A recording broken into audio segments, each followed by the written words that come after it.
everyone and welcome you all to your own channel Enhanced Education। और इस video में मैं कुछ अपने बच्चों के साथ अपने डियर एस्पिरेंट्स के साथ कुछ ऐसे general knowledge questions general awareness के क्वेश्चंस शेयर करूंगी जो बहुत ज्यादा पूछे जाते हैं and which are most important, right? So without wasting any more time, let's start with the first question. The first one is, which of the country has hosted the Shanghai Cooperation Summit? Shanghai Cooperation Summit 2022 में जो हुआ था, host किसने किया था? Option A India, option B Kazakhstan, option C Bangladesh, option D Uzbekistan. इसका correct option है Uzbekistan. ठीक है, ध्यान रखिएगा किसने होस्ट किया था? उज्बेकिस्तान। समरकंद में हुआ था, Samarkand Uzbekistan. This is the correct option. Okay, simple, ये चीज ध्यान रखना है, ज्यादा कंफ्यूज नहीं करूंगी मैं। ठीक है, now question number 2, who among the following has won the ISA award 2122 for service to humanity in January 2023 में इंटरनेशनल सोशियोलॉजिकल एसोसिएशन ISA का फुल फॉर्म है। ये अवार्ड 2122 में किसको मिला? 2122 के लिए 23 में किसको मिला था? ठीक है, ह्यूमैनिटी के लिए, याद रखिएगा। Option A Anuradha Koirala, option B Anup Mishra, option C Mahavir Pun and option D Sanduk Ruit. तो इसका करेक्ट ऑप्शन है Sanduk Ruit. Just remember the name, Sanduk Ruit got this award, ISA award for humanity. ठीक है, ही वाज एन ऑप्थोमोलॉजिस्ट। ये ऑप्थोमोलॉजिस्ट भी थे, मतलब ऑप्थोमोलॉजिस्ट जानते हैं आप लोग, ऑप्थोमोलॉजिस्ट जो लोग आंखों की बीमारी में स्पेशलिस्ट होते हैं, आई स्पेशलिस्ट होते हैं, आई डिजीज में स्पेशलिस्ट होते हैं, उनको कहते हैं ऑप्थोमोलॉजिस्ट। तो ये ऑप्थोमोलॉजिस्ट भी थे। ठीक है, एक जरा सा कुछ उनके बारे में बता दे तो वो याद रहता है। अच्छा, ऑप्थोमोलॉजिस्ट बोला था, हाँ संदूक रूट, यस। तो he got the award of for humanity, right? Next is, at which place PM Narendra Modi inaugurated the Bundelkhand expressway, 296 kilometre 4-लेन एक्सप्रेसवे है। और ये कौन से जगह पे प्राइम मिनिस्टर नरेंद्र मोदी ने इनॉग्रेट किया था? कौन सी जगह पे? Option A Kannauj, option B Mirzapur, option C Jalaun and option D Lucknow. कहां पे किया था? ऑप्शन सी जालौन में। 4-लेन एक्सप्रेसवे 296 किलोमीटर का है और कॉस्ट लगभग 14,850 करोड़ आई थिंक लगा था इसका कॉस्ट। और 4-लेन एक्सप्रेसवे है और इसका PM मोदी ने, प्राइम मिनिस्टर मोदी जी ने जालौन में किया था बुंदेलखंड एक्सप्रेसवे का इनॉग्रेशन। क्लियर? अब हम लोग मूव करेंगे नेक्स्ट क्वेश्चन पे। Next question is, Yuri dam is built in which of the following river? कौन से रिवर के पास ये यूरी डैम बना है? डैम तो रिवर के पास बनता है, कौन से रिवर पर ये डैम बना है? River number A, option A Sutlej, option B Indus, option C Ganga, option D Jhelum. Correct option है इसका झेलम। बारामूला डिस्ट्रिक्ट कश्मीर में ये यूरी डैम जो है वो उस झेलम नदी पे, झेलम रिवर पे बिल्ड किया गया है, बनाया गया है और ये है बारामूला डिस्ट्रिक्ट जम्मू एंड कश्मीर का। ठीक है, जम्मू एंड कश्मीर में। ठीक है, सो करेक्ट ऑप्शन आपका हो गया Jhelum. Next question is, which division is considered as the hub of world's finest carpet industries? पूरे वर्ल्ड का सबसे अच्छा कारपेट इंडस्ट्री कहां पे है? Option A Devipattan, option B Aligarh, option C Azamgarh, option D Mirzapur. Mirzapur इसका करेक्ट ऑप्शन है। मिर्जापुर में कारपेट इंडस्ट्री बहुत फास्टेस्ट ग्रोइंग प्लेस है जहाँ पे, और ये yes it is also a tourist place. Beauty, natural beauty के लिए लोग यहाँ पे घूमने भी जाते हैं।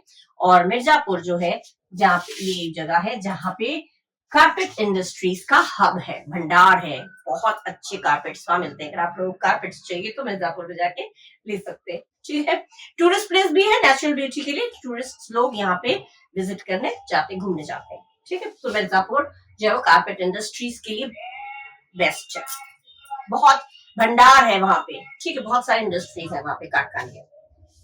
नेक्स्ट है, who has been appointed as the chairman of the national highways authority of India on 26 December 2022? किसको चेयरमैन अपॉइंट किया गया था? किनको चेयरमैन अपॉइंट किया गया था? Option A Shamsher Singh, option B Anil Kumar Lahoti और option C Dinesh Kumar Shukla, option B Santosh Kumar Yadav. इसका करेक्ट ऑप्शन है संतोष कुमार यादव। ठीक है, संतोष कुमार यादव को गवर्नमेंट ऑफ इंडिया ने chairman of the national highways authority of India choose किया था और ये 1995 बैच के आईएएस ऑफिसर्स में से है और फिलहाल एडिशनल सेक्रेटरी के रूप में मिनिस्टर ऑफ एजुकेशन में ये एडिशनल सेक्रेटरी के रूप में कर रहे हैं काम। ठीक है, वहां पे उस पोस्ट में है। ठीक है, तो ये आपका हो गया संतोष कुमार यादव, इसका मिर्जापुर और उसका झेलम। बहुत इंपॉर्टेंट क्वेश्चन है, बहुत आते हैं ये सारे क्वेश्चंस पूछे जाते हैं। ठीक है, तो इसको ध्यान से पढ़िएगा और बताती जा रही हूँ, उसको मार्क करते जाइएगा। Okay, now the next question is in which year was the Banaras Hindu university established. Banaras Hindu university बहुत अच्छी यूनिवर्सिटी है और ये एस्टैब्लिश कब हुआ था? इसका करेक्ट ऑप्शन है 1916। 1916 में बनारस हिंदू यूनिवर्सिटी का एस्टैब्लिश हुआ था, स्थापना हुई थी। ठीक है, सिंपल, बिल्कुल कुछ एकदम डिटेल में नहीं जाइएगा, सिंपल यही चीज पूछे जाते हैं और एकदम simple, just go to the answer straight way. 1916 में हिंदू यूनिवर्सिटी बनारस यूनिवर्सिटी का एस्टैब्लिशमेंट हुआ था, स्थापना हुई थी। Next, Megasthenes has given the description of the administration of which of the following Mauryan cities. Megasthenes जिन्होंने ले जो कि ग्रीक स्कॉलर थे और इन्होंने इंडिका, आप लोगों ने पढ़ा होगा क्लास 7 में आपने पढ़ा होगा, इंडिका इन्होंने एक बुक लिखी थी जिसमें इन्होंने पूरा डिस्क्रिप्शन लिखा था किस तरह से एडमिनिस्ट्रेशन किस तरह से होना चाहिए, शासन के बारे में। इंडिका नाम के बुक में इन्होंने भारत की सारी चीजें, बहुत चीजें इन्होंने भारत के बारे में भी लिखा था। इंडिका बुक में मेगास्थनीज ने लिखा था और ये डिस्क्रिप्शन किसका लिखा था, किस सिटी का? पाटलिपुत्र, पाटलिपुत्र के बारे में इन्होंने लिखा था। ठीक है, because he was an ambassador to Chandragupta Maurya and Chandragupta Maurya के एम्बेसडर थे टू सेल्यूकस निकेटर 1। ठीक है, एम्बेसडर थे, राजदूत जैसे बोलते हैं ना, ये राजदूत थे। मेगास्थनीज ग्रीक स्कॉलर भी थे और इन्होंने पाटलिपुत्र शहर के बारे में, जितने भी एडमिनिस्ट्रेशन सिस्टम है उसके बारे में अपनी बुक इंडिका में इन्होंने लिखा था। ठीक है, next, manat is the currency of, manat currency किसका है? किसका है? ऑप्शन ए, अच्छा इसमें option A Pataliputra, option B Prayag, option C Toshali, option D Ujjaini. तो इनमें करेक्ट ऑप्शन हो गया पाटलिपुत्र। इसमें 1906, 1911, 1916, 1920 चार ऑप्शन है। सारे ऑप्शंस पढ़ेंगे तो कंफ्यूज हो जाएंगे, तो स्ट्रेट अवे आंसर में 1916 में हुआ था। इसमें इन्होंने प्रयाग, तोशाली, उज्जैनी नहीं, पाटलिपुत्र के बारे में बताया था। मनत किसका करेंसी है? Azerbaijan, Armenia, Albania, Anjora. Armenia का है ड्रैम और अल्बेनिया का है लेक और अंडोरा का है यूरो। ठीक है, सबका बता दिया, लेकिन सब पे अब ये पूछा जाएगा तो आप लिख सकते हैं इसका अर्मेनियन ड्रैम है और इसका अल्बेनियन लेक है और इसका अंजोरा यूरो है इसका। ठीक है, करेंसी। तो अब बच क्या? अजरबैजान। अजरबैजान जो है वो मनत यहाँ का करेंसी है, तो manat is the currency of Azerbaijan. ठीक है, प्लेस अजरबैजान वहां का करेंसी है मनत। ठीक है, अजरबैजान मनत भी बोलते हैं और वैसे मनत अगर पूछा जाए तो अजरबैजान आपका करेक्ट ऑप्शन है। Okay, clear? Now next question is in which of the following rocks fossils are not found. Fossils होता क्या? फॉसिल्स आपने पढ़े होंगे 7th में। फॉसिल्स होते हैं जो remains of plants and animals, जो प्लांट्स और एनिमल्स, जो पेड़ पौधे और जो जानवर के जो बच्चे कुचे जो है वो मर जाते हैं तो वो सॉइल में वो मिक्स हो जाते हैं, तो वो होते हैं फॉसिल्स। ठीक है, remains of plants and animals are called fossils. तो कौन से रॉक्स में फॉसिल्स नहीं पाए जाते हैं? ठीक है, सेडिमेंट्री में पाए जाते हैं, सेडिमेंट्री रॉक्स में फॉसिल्स पाए जाते हैं। इग्नियस में नहीं पाए जाते हैं, क्योंकि इग्नियस किस तरह से बनता है? इग्नियस रॉक्स बनता कैसे? इग्नियस रॉक्स जो है मैग्मा जो बाहर निकलता है, जो beneath the earth, from beneath the earth, धरती के नीचे से जो मैग्मा निकलता है वो मोल्टन मैग्मा जो निकलता है वो हार्ड हो जाता है। धरती के नीचे से जो मैग्मा निकलता है वो जब बाहर निकलकर हार्ड हो जाता है, सख्त हो जाता है, तो वो बन जाता है इग्नियस रॉक्स। ठीक है, तो ऐसे में वहां पे प्लांट्स और एनिमल्स के रिमेन्स नहीं होते, मतलब फॉसिल्स नहीं होते हैं। ठीक है, तो एक इग्नियस रॉक्स है जिसमें फॉसिल्स नहीं होते, क्योंकि वो धरती के नीचे से जो पिघले हुए जो मैग्मा निकलता है वो बाहर निकलने के बाद हार्ड हो जाता है, सख्त हो जाता है, तब वो इग्नियस रॉक्स बनते हैं।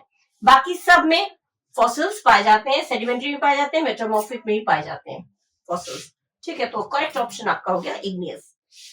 Next, which classical dance form originated in Uttar Pradesh? Uttar Pradesh में कौन सा क्लासिकल डांस फॉर्म ओरिजिनेट हुआ, स्टार्ट हुआ? भरतनाट्यम तमिलनाडु में हुआ, कुचिपुड़ी आंध्र प्रदेश में हुआ, घूमर राजस्थान में हुआ, तो उत्तर प्रदेश में कौन सा हुआ? This one, Kathak.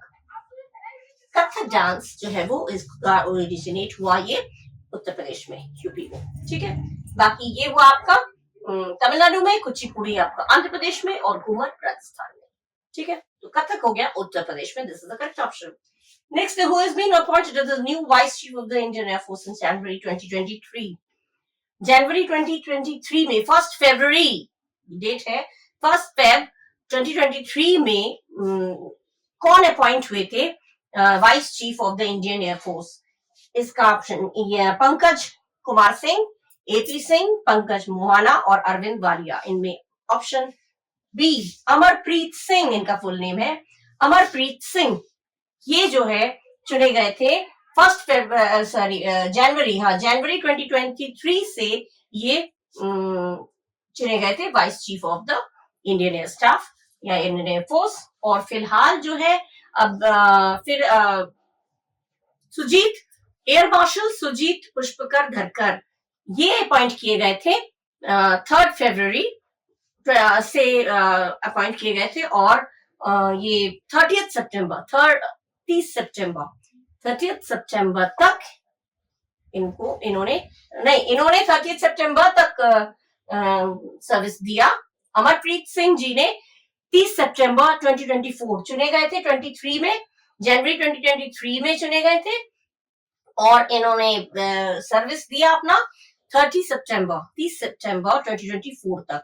ठीक है, उसके बाद अक्टूबर में 3 अक्टूबर में, वो अभी आपका आया नहीं है लेकिन अगर करंट आए तो 3 अक्टूबर में फिर जो चुने गए हैं जो air marshal vice chief of the Indian staff या एयरफोर्स, वो है सुजीत पुष्पकर धरकर। ठीक है, फिलहाल करंट में। लेकिन इसका पूछा जाए तो ये हो जाएंगे अमरप्रीत सिंह या एपी सिंह। ठीक है, कुछ भी आए, अमरप्रीत सिंह आए तो भी वही है, एपी सिंह वही है, शॉर्ट फॉर्म में दिया है। ठीक है, क्लियर हो गया? Next question is, which airport of UP, Uttar Pradesh, has received international airport license? Uttar Pradesh के कौन से एयरपोर्ट को इंटरनेशनल एयरपोर्ट का लाइसेंस मिला है? ठीक है, Ayodhya, option A Ayodhya, option B Kushinagar, option C Kanpur, option D Prayagraj. तो इसका करेक्ट ऑप्शन आपका है कुशीनगर, जो कि गोरखपुर से कुछ किलोमीटर दूरी पर है। कुशीनगर बुद्धिस्ट पिलग्रिमेज है ये। ठीक है, और अंतिम बार जब बुद्धिस्ट निर्वाण प्राप्त किया था यहाँ पे, तो कुशीनगर जो है वो इंटरनेशनल एयरपोर्ट के रूप में माना डिक्लेयर किया गया है प्राइम मिनिस्टर मोदी के द्वारा। ठीक है, और नेक्स्ट क्वेश्चन है, which of the following is called the mother of Indian revolution? Mother of Indian revolution किसको बोला जाता है? Kalpana Dutt. Option A Kalpana Dutt, option B madam Bhikaji Cama, option C Annie Besant and option C D Pritilata Waddedar. इसका करेक्ट ऑप्शन आपका है madam Bhikaji कामा। इनको mother of Indian revolution इसलिए बोला जाता है क्योंकि जो फ्रीडम में जितने भी मूवमेंट्स हुए थे उसमें इन्होंने काफी कंट्रीब्यूशन अपना दिया था, इसीलिए इनको मदर ऑफ इंडियन रिवोल्यूशन बोला जाता है। ठीक है, what is the capital of Qatar? Qatar का capital option A Russia, option B USA, option C Sweden और ऑप्शन डी दोहा। तो option D is your correct option, Doha. Qatar का capital है Doha. Just remember this particular thing. ठीक है, Qatar का capital Doha. Mother of Indian revolution कहते हैं madam Bhikaji Cama को। और इंटरनेशनल एयरपोर्ट का लाइसेंस यूपी में किस शहर को मिला था? कुशीनगर। ठीक है, ये हो गया आपके correct options, right? Now the next question is, which of the following is a popular folk song of Uttar Pradesh? Uttar Pradesh का पॉपुलर फोक सॉन्ग कौन सा है? Option A Kajari, option B Bihu गीत, option C Pandavani, option C D Lavani. इसका करेक्ट ऑप्शन है आपका कजरी। कजरी जो है वो उत्तर प्रदेश का पॉपुलर फोक सॉन्ग है, लोकगीत। ठीक है, बिहू गीत नहीं है, बिहू गीत आपका कहाँ का है? असम का। ठीक है, असम का। असम, आसाम एंड पंदावनी है छत्तीसगढ़ का और लावणी महाराष्ट्र का। ठीक है, तो कहाँ का क्या है वो भी मैं बताती जा रही हूँ, जिससे कि बाय चांस अगर आपका आ गया लावणी कहाँ का फोक सॉन्ग है तो you can easily take the correct option. Lavani जो है वो महाराष्ट्र का है। ठीक है, ये भी पूछा जा सकता है लावणी कहाँ का है। लावणी महाराष्ट्र का है, पंदावनी छत्तीसगढ़ का है, बिहू गीत आसाम का है और कजरी जो है वो यूपी का है। ठीक है, पॉपुलर फोक सॉन्ग, लोकगीत। Now the next question is the Chola dynasty reached the zenith during the reign of, एकदम हाईएस्ट पॉइंट पे पहुंच गया था चोला डायनेस्टी, चोला वंश किसके टाइम में? Gyanendra Chola, option A Gyanendra Chola, option B Rajendra Chola, option C Sundar Chola, option D none of the above. तो Rajendra Chola one इनके टाइम पे एकदम टॉप पे पहुंच गया था। राजेंद्र चोला वन जो है वो बहुत ही he was one of the greatest rulers of South India। South India के जो बहुत बड़े बड़े जो रूलर्स हैं इनमें से एक थे राजेंद्र चोला वन। ठीक है, तो जब इन चोला डायनेस्टी एकदम चरम सीमा पर मतलब टॉप पॉइंट पे पहुंच गया था किसके टाइम में? राजेंद्र चोला वन। ठीक है, राजेंद्र चोला वन के टाइम में तो चोला डायनेस्टी हाईएस्ट पॉइंट पे पहुंच गया था। ठीक है, बहुत तरक्की की थी। अच्छा, next question is major Dhyanchand Vijaypath Yojana of UP Uttar Pradesh मतलब इज रिलेटेड टू, किससे रिलेटेड है? बहुत इंपॉर्टेंट क्वेश्चन है। Major Dhyanchand Vijaypath, major Dhyanchand Vijaypath Yojana UP का किससे रिलेटेड है? लगेगा किसी अवार्ड से है, लेकिन नहीं, किसी अवार्ड से नहीं है। Option A road connectivity, option B award, option C scholarship, option D none of the above. ठीक है, तो इसका करेक्ट ऑप्शन क्या है? Road connectivity. प्राइम मिनिस्टर ने रोड कनेक्टिविटी, रोड बने प्लेयर्स के लिए रोड कनेक्टिविटी का ये योजना इन्होंने बनाया था, जिससे प्लेयर्स के लिए कि कुछ माइल्स तक मतलब थ्रू रोड जाने के लिए सुविधा हो। तो मेजर ध्यानचंद विजयपथ योजना के तहत ये यूपी में रोड कनेक्टिविटी से रिलेटेड ये था। किससे रिलेटेड था अगर पूछा जाए तो रोड कनेक्टिविटी इसका करेक्ट ऑप्शन है। कोई अवार्ड नहीं है, बिल्कुल कंफ्यूज मत होइएगा। ठीक है, इस तरह से आप लोग का मिक्स्ड किस तरह से क्वेश्चंस आते हैं, कोई हिस्ट्री से, कोई स्पोर्ट्स से, तो इसको पढ़ते जाइए। बहुत इंपॉर्टेंट क्वेश्चंस है। ठीक है, okay, now the next question is Tehri Dam is located in which of the following states? Tehri Dam नाम आपने सुना ही होगा। Tehri Dam कौन से स्टेट में है? Option A Himachal Pradesh, option B Uttarakhand, option C Tamil Nadu, option D Rajasthan. ये टेहरी डैम है आपका सबसे हाईएस्ट डैम है इंडिया का। ये अगर ये पूछा जाए क्वेश्चन में विच is the highest dam in India, name the highest dam of in India, highest dam in India, तो हाईएस्ट डैम आपका है टेहरी डैम जो कि उत्तराखंड में है। और इसका बनना शुरू हुआ था 1978 में और बन के तैयार हुआ था 2006 में। सोचिए कितना टाइम लगा होगा। सबसे हाईएस्ट डैम है इंडिया का टेहरी डैम। ठीक है, और उत्तराखंड में ये डैम सिचुएटेड है और 1978 में बनना स्टार्ट हुआ था, 2006 में जाके कंप्लीट हुआ था। ठीक है, तो आपका करेक्ट ऑप्शन हो गया उत्तराखंड। ठीक है, next which of the following canal is the largest canal in UP? Largest सबसे लंबा, सबसे बड़ा, लॉन्गेस्ट कैनाल इन यूपी अगर पूछा जाए, हाँ longest canal, which is the longest canal in UP अगर पूछा गया तो आप कह सकते हैं Sharda canal. Lower Ganga canal भी नहीं है, घाघरा कैनाल भी नहीं है, शारदा कैनाल इसका करेक्ट ऑप्शन है, और कैन कैनाल भी नहीं है। तो शारदा कैनाल जो है वो सबसे लॉन्गेस्ट कैनाल है यूपी में और इसका 938, इसके बहुत सारे ब्रांचेस हैं, बहुत सारे ब्रांचेस हैं और सारे ब्रांचेस को मिला के इसका जो लेंथ है, टोटल लेंथ इसका होगा 938 किलोमीटर। 938 किलोमीटर टोटल लेंथ है सारे ब्रांचेस को मिला के। बहुत सारे ब्रांचेस है इसके, पूरे कैनाल्स का पूरा नेटवर्क है ये। ठीक है, तो सबसे लॉन्गेस्ट कैनाल आपका अगर पूछा जाए तो शारदा कैनाल यूपी में है और highest dam in India Tehri dam. ठीक है, तो you get Sharda canal is your correct option. ठीक है, और नेक्स्ट क्वेश्चन है from where did the Khilafat movement start? Khilafat movement start कहां से हुआ था? खिलाफत मूवमेंट जो खिलाफत कमेटी तैयार हुई थी, खिलाफत ऑल इंडिया खिलाफत कमेटी तैयार हुई थी जिसमें 1919 में हुआ था ये कमेटी, और ये बेस था लखनऊ। तो लखनऊ इसका करेक्ट ऑप्शन है, बता दिया मैंने।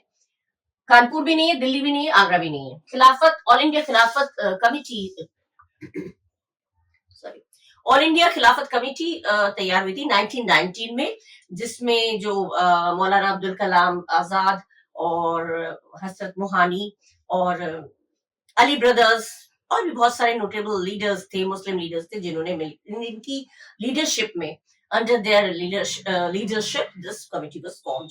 तो खिलाफत मूवमेंट स्टार्ट हुआ था हमारा लखनऊ में, ठीक है, कि 1919 में कमेटी बनी थी under the leadership of Maulana Abdul Kalam Azad, Ali brothers and Hasan Mohani, ठीक है, इनकी लीडरशिप में हुआ था। पॉलिटिकल यूनिटी के लिए ये इसका एम था। तो स्टार्ट कहां से हुआ था? लखनऊ, ठीक है, ये आपका बेस था, शुरुआत हुआ था लखनऊ से, ठीक है। बहुत इंपॉर्टेंट क्वेश्चन है, खिलाफत मूवमेंट से रिलेटेड जितने भी क्वेश्चन है, एवरी क्वेश्चन इज इंपॉर्टेंट, ठीक है। क्लियर हो गया ये? Next, okay, now the next question is which of the following term is associated with basketball? Basketball से कौन सा टर्म रिलेटेड है, ठीक है, किसमें होता है बास्केटबॉल में, कौन सी चीज यूज की जाती है, कौन सा टर्म यूज होता है? Option A uppercut, option B penalty corner, option C flagrant foul और option D bicycle kick. Uppercut होता है बॉक्सिंग में भी और क्रिकेट में भी, तो बास्केटबॉल में नहीं होता। पेनल्टी कॉर्नर हॉकी में होता है, बाइसिकल किक फुटबॉल में होता है। तो फ्लैग्रेंट फाउल ये जो कौन से में होता है, ये टर्म जो यूज होता है बास्केटबॉल में, दैट मींस करेक्ट ऑप्शन आपका है फ्लैग्रेंट foul, right. The headquarters of the Survey of India is located at survey of India का हेडक्वार्टर कहां पे है? Option A Hyderabad, option B Dehradun, option C Jaipur, option D new Delhi, option D B Dehradun is your correct option. मतलब देहरादून में है survey of India का headquarter, कहां पे है? लोकेटेड देहरादून में, ठीक है, सिंपल, इसमें कुछ एक्सप्लेन करने की बात नहीं है। नेक्स्ट है ऑरेंज प्राइज। ऑरेंज प्राइज किस फील्ड में दी जाती है? Orange prize is given in the field of literature, sports, medicine, acting. इसमें होगा लिटरेचर करेक्ट ऑप्शन। लिटरेचर के फील्ड में ऑरेंज प्राइज दिया जाता है, ठीक है।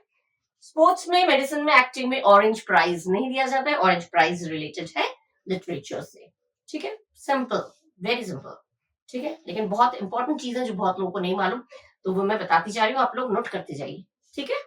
Now this one is which article of the Indian Constitution is related to fundamental rights against the exploitation of children? बच्चों का शोषण न किया जाए, इसके लिए क्या आर्टिकल, क्या धारा, कौन सा आर्टिकल इंडियन कॉन्स्टिट्यूशन में है? Article 17, article 19, article 23, article 24। Article 24 में है बच्चों से जबरदस्ती, बच्चों से जो 14 साल से 14 years, below the age of 14 years जो बच्चे हैं उनसे नहीं करा सकते, बच्चों का एक्सप्लॉइट नहीं किया जा सकता, बच्चों को जबरदस्ती काम नहीं कराया जा सकता, ये आर्टिकल 24 में बताया गया है।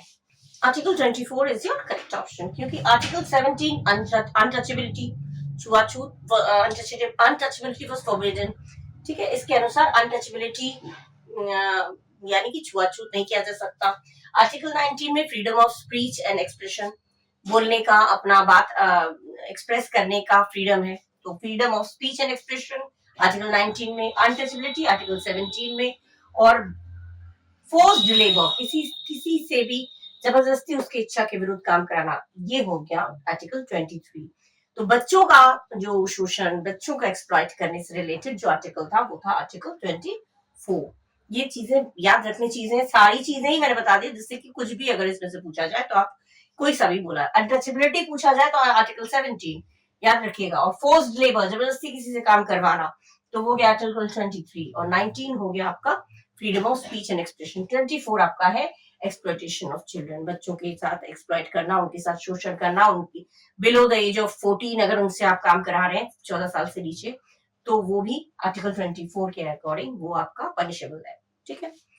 तो इसमें मैंने कुछ क्वेश्चंस आप लोगों के साथ शेयर किए, और ये बहुत इंपॉर्टेंट क्वेश्चंस हैं, इन क्वेश्चंस को आप लोग पढ़िए, और अगर अच्छा लगा है तो लाइक करिएगा, शेयर करिएगा, और अगर नए हैं मेरे चैनल में और सब्सक्राइब नहीं किया है तो तो प्लीज सब्सक्राइब भी कर दीजिएगा और खूब शेयर करिएगा, खूब पढ़िएगा, मेरी ब्लेसिंग्स आप लोगों के साथ है। So till the next video, bye bye, thank you.